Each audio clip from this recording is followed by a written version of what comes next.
ममता झा समस्त मिथिलावासी के गोर लागे छी। टेमी दे काला गीत गा बजा रहल छी। जाहि गीत के रचना आदरणीय दिनेश झा माधव जी केने छथिन। धन्यवाद। गे बहिना कोना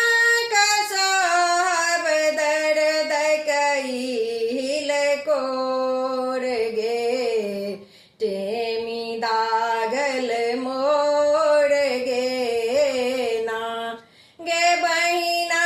कोना कसब दर्द कइल कोर गे टेमी दागल मोर गे ना विद करी ले सीदगलनि ठेहुना कसी के नैना मुनलनि पाहुना विद करी ले सीदगलनि ठेहुना कैसे के नैना मुनलनि पाहुना गे बहिना बेदर्दी आई बनलनि केहन कठोर गे टेमी दागल मोर गे ना गे बहिना बेदर्दी आई बनलनि केहन कठोर गे टेमी दागल मोर गे ना गे बहिना कोना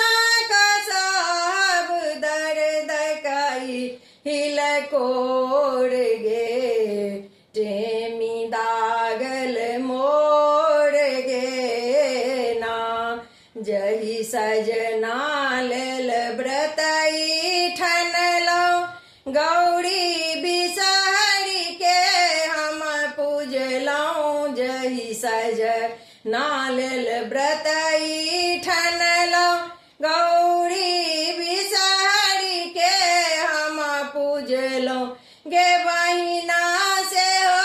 सिनहिया मुनलन मुँह ठोर गे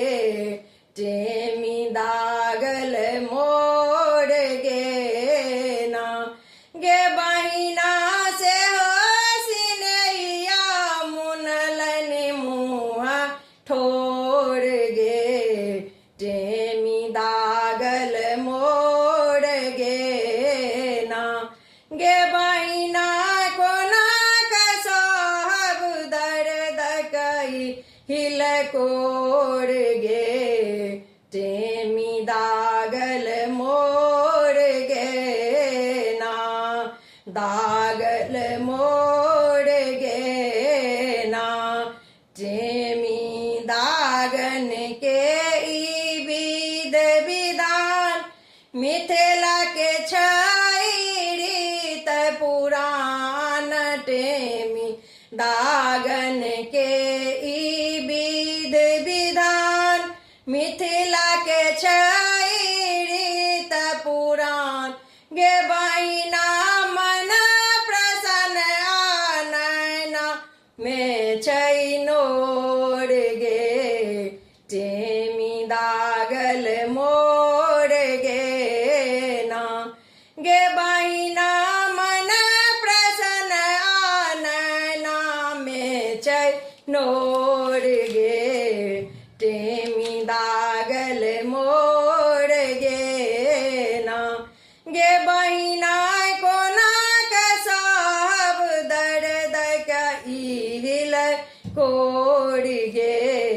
टेमी दागल मोर गे ना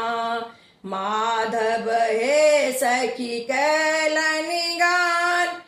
अनुपम पावन अछि ई मान माधव हे सखी कैलनि गान अनुपम पावन अछि ई मान गे बहिना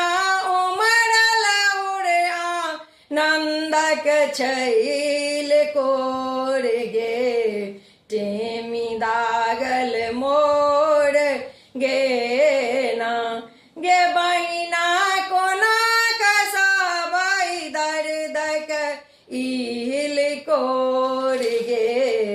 टेमी दागल दागल मोर गे ना टेमी दागल मोर गे